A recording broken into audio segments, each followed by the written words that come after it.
Hola, muy buenas. Hoy episodio entrevista. Y es que vamos a entrevistar a Alan Barroso, un politólogo, analista político en diversos medios de comunicación. Quizá muchos de vosotros lo seguís en redes sociales y que hace escasos días ha sacado un libro, Patria Digna, la España que intentaron robarnos.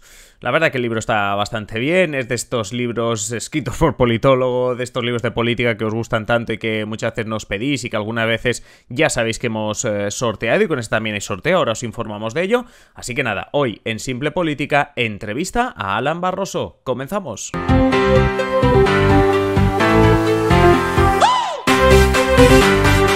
Hola, Adrián Caballero y esto es Simple Política, el podcast que trata de simplificar y traducir todos esos conceptos, estrategias y temas que están presentes cada día en los medios y que nos gustaría entender mejor.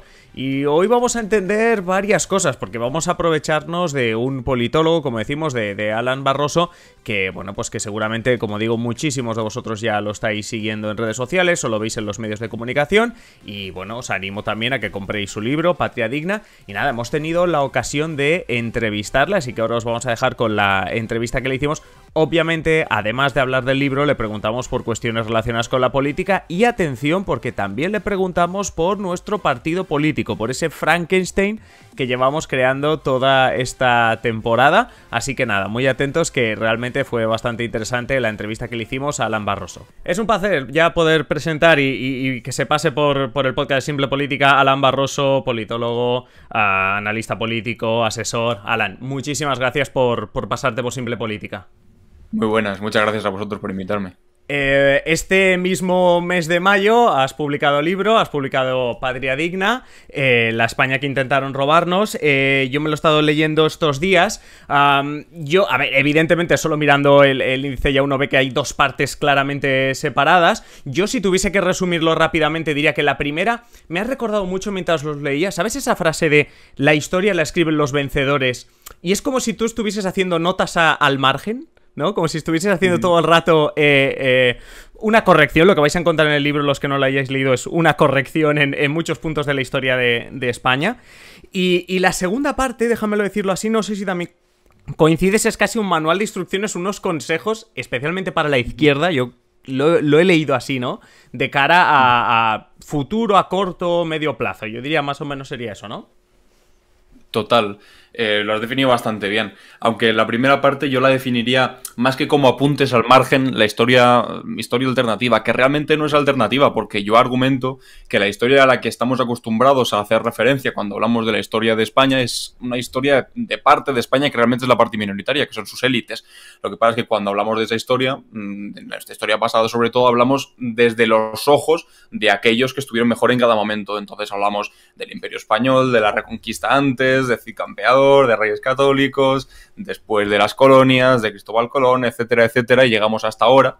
Pero claro, hemos hecho un recorrido por toda una historia que no pertenece a su pueblo, sino a sus élites. Por lo tanto, la mayor parte de episodios que podríamos decir que definen lo que es la identidad española, se definen a partir de las ideas de sus élites y no de su pueblo, que son realmente donde yo defiendo que es de donde se construye la nación española. Y la segunda parte, efectivamente, sería así como una especie de manual de instrucciones que sobre todo intenta recuperar un montón de conceptos que nos han robado a la gente más progresista y al mismo tiempo plantar cara en otros que bueno, en los que estamos habituados a perder. Sí, de esas cosas que nos han robado, como tú dices, ahora te quería preguntar, simplemente antes se me ha olvidado. Obviamente a todos los que nos escucháis, tenemos en nuestra cuenta de Twitter, @simple_política, un ejemplar de este libro que hasta finales de semana estaremos sorteando, así que nada, pasaos por el perfil y podréis ver cómo conseguir un ejemplar de este libro que, ahora hablabas de robar, es que el subtítulo es La España que intentaron robarnos. Y entre las cosas que comentas que nos han intentado robar, sobre todo aparte de este concepto de patria, hablas de símbolos y reivindicas la importancia de símbolos como la bandera, por ejemplo, a la que le dedicas directamente un capítulo. El concepto de libertad, que hay que decir que desde Barcelona, ¿no? Cuando hablamos aquí también en el podcast de Madrid y todos los memes que se hacen sobre la libertad, pues llama un poco la atención a estos conceptos que yo te quería preguntar, ¿no? Porque estamos hablando de símbolos, conceptos, que se ha llevado la derecha, que se ha llevado la extrema derecha. Yo hay dos cosas leyendo el libro que se me han ocurrido, dos preguntas. La primera, ríete si quieres, pero ¿hay algo que pertenezca a la izquierda? O sea, ¿la izquierda se ha quedado con algo? ¿Hay algo que tenga la izquierda?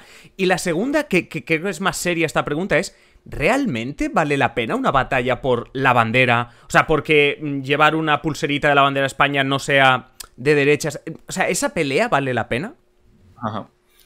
La primera pregunta. ¿Hay algo que no se ha llevado a la derecha? Yo creo que una victoria moral, que nosotros siempre estamos como a gustos en haber perdido, pero en el haber perdido encontramos como una cierta superioridad moral respecto al resto. Entonces nos sentimos a gusto, sentimos que somos los justos, los adecuados, y también desde el progresismo se ha pecado muchas veces en pensar que como uno tiene las ideas más perfectas posibles, entonces es irremediable que esas ideas vayan a conseguirse de alguna manera. Si no es hoy, será mañana, y si no es mañana, es el pasado. Y por eso siempre hemos cometido un error, que es ver la historia como un progreso incesante, que va hacia arriba y nunca va hacia abajo. Y por eso cuando han venido maldadas, cuando han venido retrocesos, los hemos pegado como encogiéndonos de hombros y decir, ¿cómo ha ocurrido esto? Hay cierta superioridad moral desde la izquierda, no sé si es bueno, si es malo, pero eso sí que es lo que nos ha quedado a nosotros, la superioridad moral del perdedor. Y al mismo tiempo yo creo que nos ha quedado y que sí que tenemos ideas. Que mientras desde el otro lado es muy sencillo gritar muy fuerte, por ejemplo, Viva España, y llevar una banderita muy grande, o adornarte entero el 12 de octubre de banderas y ponértelas por todo el cuerpo, que también habría que discutir si eso es más un homenaje o una ofensa a tu país, porque vaya horterada. A nosotros nos ha quedado las ideas que van detrás de eso, porque lo que ha ocurrido es que muchas veces lo gritan tan fuerte y lo expresan de una manera tan contundente y lo dicen cada 2x3 y se embadurnan con ello cada 2x3, precisamente para que no nos demos cuenta que detrás de eso no hay nada. Entonces, cuando se trata de defender un patriotismo de verdad, se quedan en eso, en lo epidérmico, en lo exclamativo, en lo puramente exclamativo, en lo nominal, en gritar muy fuerte España, pero detrás de eso no hay unas ideas que apoyen la idea de patriotismo, por ejemplo, que tienen, que es muy endeble y que simplemente se reduce a eso, a gritarlo muy fuerte, pero que después, cuando se concreta en cuestiones, no sé, se podría concretar en cuestiones de un país que funcione bien para toda su gente y que no sea el 1% el que tenga tanta riqueza como el 99%, o una cuestión, yo qué sé, como la lucha contra el cambio climático, contra la emergencia climática, que también tiene que ver mucho con la defensa de la patria, de la primera cosa que es la patria, que es su tierra. Entonces pero ahí, pues... Antes de ir a la segunda pregunta, déjame que te pregunte sobre eso, porque hablas de que el contenido es vacío, te llenas de banderas pero el contenido es vacío, o de que no hay una propuesta. Déjame que te pregunte una cosa. ¿También incluís aquí al Partido Popular? Porque el PP durante muchos años tenía sus ideas conservadoras, liberales, pero bueno, eran unas ideas. No sé si también metes en este saco al PP. Hombre, las primeras manifestaciones que vimos contra el aborto, las primeras manifestaciones que vimos contra el matrimonio igualitario, por ejemplo, ahí todavía la extrema derecha no se había emancipado, que es lo que ha ocurrido ahora del Partido Popular. Es decir, todavía la tenían en su interior y todavía hacían ese uso torticero de los símbolos nacionales simplemente para enunciarlos al lado de unas ideas muy concretas y determinadas, y eso también lo hizo el Partido Popular. Yo no me refiero tanto a partidos como a tendencias ideológicas, es decir, los partidos van, vienen, cambian, se transforman, se dividen, pueden pasar mil cosas, pero las tendencias ideológicas se mantienen, y las podemos ver que se mantienen desde el siglo XIX, en la que luchaban los liberales contra los serviles en aquel Cádiz. Respecto a la segunda pregunta que me hacía sobre si merece o no merece la pena defender símbolos. Hay una tendencia, una corriente en la izquierda que ha sido mayoritaria durante mucho tiempo y a la que yo me he adscrito muchas veces, que entendía la bandera simplemente como un trapo. Entonces, una bandera es un trapo con colores, que puede ser esta o puede ser la contraria, pero que no tienen realmente ningún significado. Lo típico que se dice de la bandera no se come, y es evidente. Una bandera te la puedes meter en la boca y lo único que vas a hacer es sentirte mal, porque eso no se come a todas luces. Pero al mismo tiempo que eso ocurre, vemos que es imposible, por ejemplo, ver el cuadro de Delacroix y ver la tricolor francesa sin asociarla a las ideas de la Revolución Francesa, de libertad, igual de fraternidad, o ver las banderas de los países latinoamericanos y asociarlas al mismo tiempo a ideas de emancipación nacional o de progreso en su momento. Y de la misma forma, era imposible también en el siglo XIX, por ejemplo, ver la bandera, la misma que tenemos ahora, la rojigualda, y que fuese un emblema nacional enfrentado completamente al absolutismo. De hecho, la bandera rojigualda nació, primero venía de la Armada Española, pero cuando cobró significado político fue a lo largo de la Guerra de Independencia, enfrentada precisamente primero a los franceses, pero no solamente a ellos, sino también al absolutismo de Fernando VII, porque en aquel momento lo que hacía esa bandera era decir, nosotros somos constitucionalistas y el poder no reside solamente en una sola persona, sino que reside en el conjunto de los españoles, y eso evidentemente atacaba el concepto de soberanía única que tenía Fernando VII en aquel momento. Por eso eran las milicias nacionales, que en aquel momento eran como las fuerzas más progresistas existentes en España, las que enarbolaban la bandera rojigualda. Y en aquel momento, claro, un Borbón no podía ni ver la bandera de España. Lo que pasa es que, claro, los símbolos nunca son eternos, ni nunca el significado es exactamente el mismo. Por eso, precisamente, un símbolo que nació enfrentado al absolutismo, luego, y con la que se hizo la Primera República, por ejemplo, bordando en sus colores la palabra libertad, con el tiempo pudo ser completamente integrado y convertido en un símbolo de opresión, como fue durante la dictadura. Pero al mismo tiempo eso no quiere decir que vaya a seguir siendo así para siempre. Igual que no lo fue durante el siglo XIX, no quiere decir que vaya a seguir siendo así para siempre. Y hemos visto episodios, sin ir más lejos y sin pretender banalizar, pero por la realidad pura y dura que hemos vivido los últimos días, en Eurovisión, viendo a Chanel sacando esa bandera. En absoluto, cuando Chanel sacaba esa bandera con orgullo y un montón de sus seguidores y seguidoras la reivindicaban, muchos de ellos y ellas claramente progresistas, poniendo también la rojigualda, la reivindicaban teniendo ningún tipo de idea perversa asociada a esa bandera. Es útil porque representa un país, al fin y al cabo. Y cuando una bandera representa un país, tiene unas ciertas ideas asociadas, eso te puede hacer confundir a ese país por esas ideas. Y entonces, cuando ese país tiene unas ideas concretas asociadas, cuando esa bandera tiene unas ideas concretas asociadas que son claramente conservadoras y que parecen que convierten al país en una cosa puramente de derechas y conservadora, pues claro que es problemático. No sería tanto convertir la bandera española en una cuestión de izquierdas, porque tampoco soy una persona naif que piensa que eso se puede conseguir, pero por lo menos no contribuir a ese secuestro al que durante tanto tiempo ha contribuido una parte muy concreta del país de nuestros símbolos nacionales.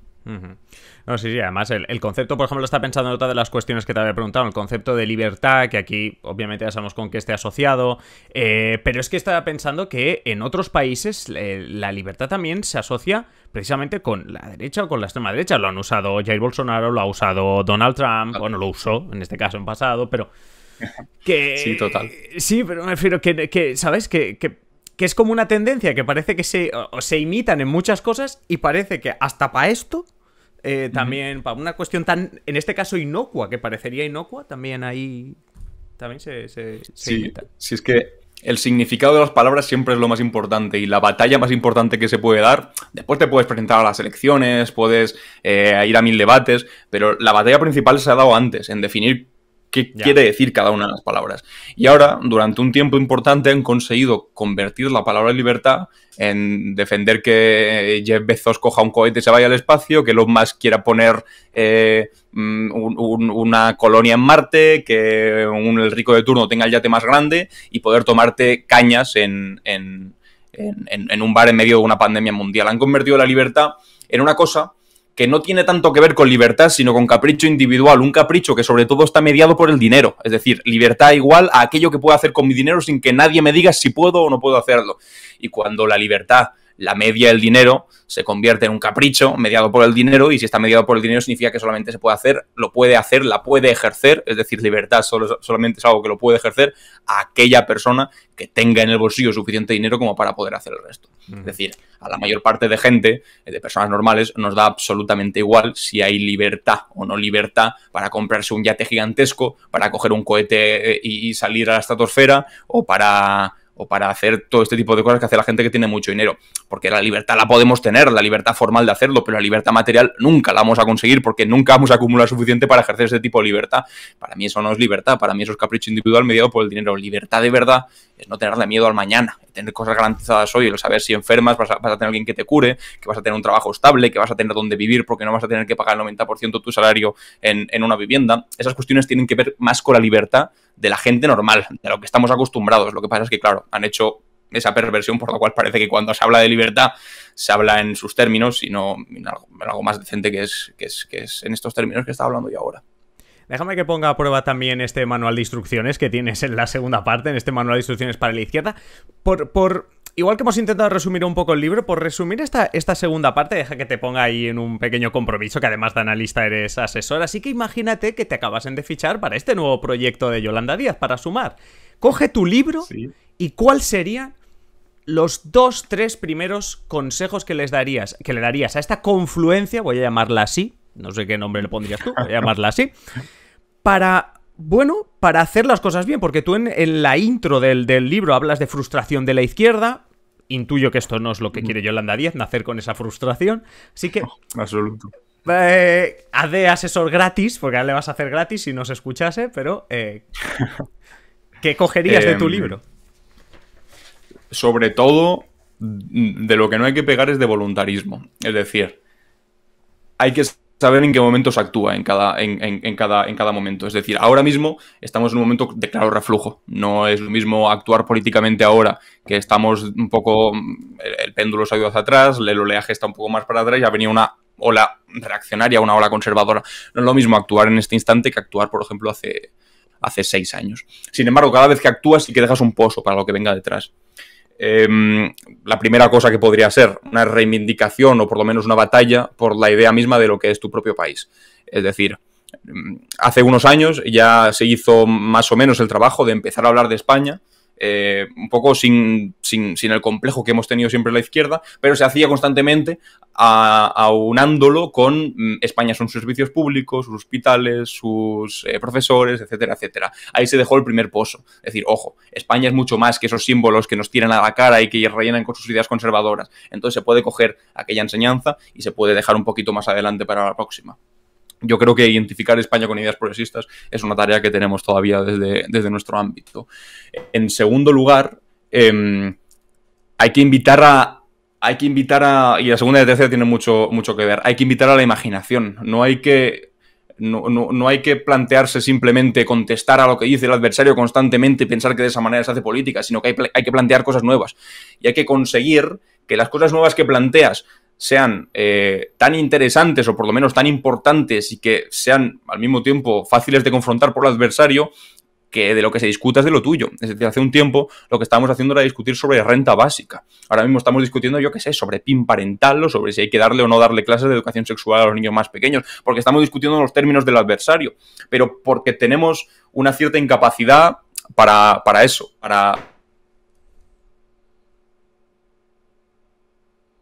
del debate. Y la segunda, bueno, es que la tercera la he dicho que la segunda, que era proponer nuestros términos. Por dar una nueva, que tiene que ver con el orgullo de ser del sur, que no es algo que solamente...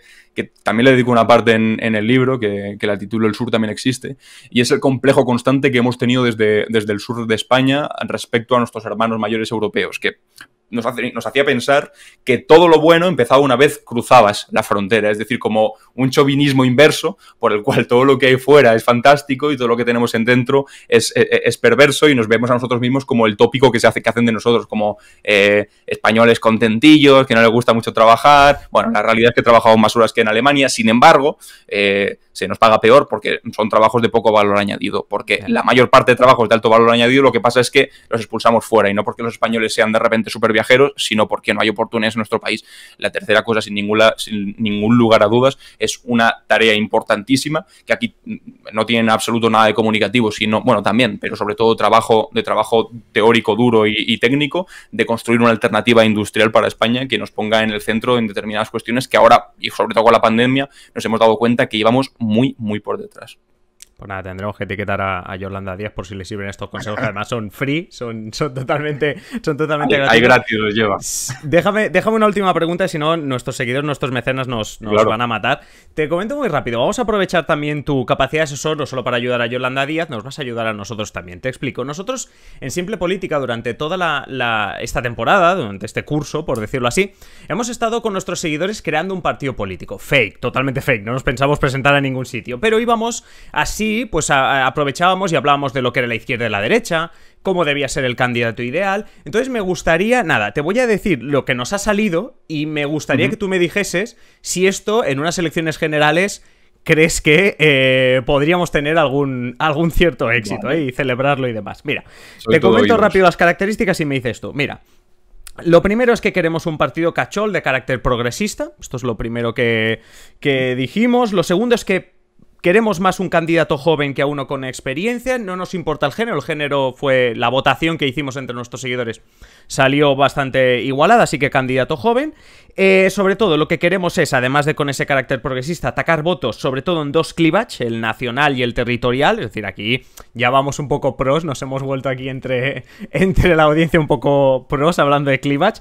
También queremos ser un partido más bien pragmático, no tanto de ideales, sino a la hora de negociar, a la hora de llegar a pactos, pues ser bastante pragmáticos en ese sentido. Siempre, obviamente, no irse con la extrema derecha, pues somos un partido cachol progresista, pero ya me entiendes. En cuanto a disciplina de partido, tenerla, líder y tal con primarias, pero nada de asambleas, nada de los círculos, etcétera. Eso parece que no caló entre nuestros seguidores. Eso sí, europeístas, hubo un episodio, lo dedicamos a saber si éramos europeístas o euroescépticos. Europeístas, clarísimamente. Y en cuanto a la diplomacia internacional, si algún día llegamos al poder, más bien soft. Paloma, esa diplomacia paloma, más bien soft. Con toda esta ensalada, ¿tú qué nos dices? Con toda esa ensalada, Adrián, yo os digo que me acabas de definir al Partido Socialista Obrero Español. Venga, perfecto, pues nada. Pues venga. ¿Y es un partido que funciona electoralmente? Sí, podemos decir que sí. Hombre, mira que lo he repasado, ¿eh? Yo no me había dado cuenta de... Bueno, pues nada, chicos y chicas, ya sabéis que acabamos de crear el Partido Socialista Obrero Español, que se creó ya en el siglo XIX. Un partido con más de 140 años de historia. Nos acabamos de convertir en Pablo Iglesias, el Pablo Iglesias del PSOE. Original. Sí, el Pablo Iglesias original. Pues nada, no me esperaba esta. Entonces, claro, ¿para qué preguntarte si nos va a ir bien? Nos va a ir tan bien. Bueno, necesitamos un manual de resistencia, ¿no? Necesitamos a un Don Tancredo, que por cierto en España parecía que era Rajoy, pero llegó Pedro Sánchez y le quitó un poco la vitola, ¿eh? O sea, necesitamos un Pedro Sánchez, no alguien que llueve, nieve, aguante. Bueno, últimamente está un poco más de capa caída, pero sí, en definitiva, vamos, por todas las cosas que me has dicho, el Partido Socialista es lo que más cuadra ahí. Y de hecho, tiene cierto sentido. O sea, durante mucho tiempo, ahí me hacen mucha coña a mis amigos que son del PSOE, que me dicen, no, es que el PSOE es el partido que más se parece a España. Y digo, es que a veces tenéis razón, jodidos. Tenéis bastantes puntos de coincidencia. A ver, España es en el CIS un 4,5 en lo de 0 a 10 ideología. El PSOE me parece que lo sitúa a los españoles 4,2, 4,1, no me quiero equivocar, pero lo sitúan más o menos por ahí. Hombre, a mí lo único que me falla del PSOE es cuando he dicho atacar los clivajes nacional y territorial, que, bueno, a veces hacen un poco el moonwalk, ¿no? ¿No crees? El PSOE un poco decir, cuidado aquí...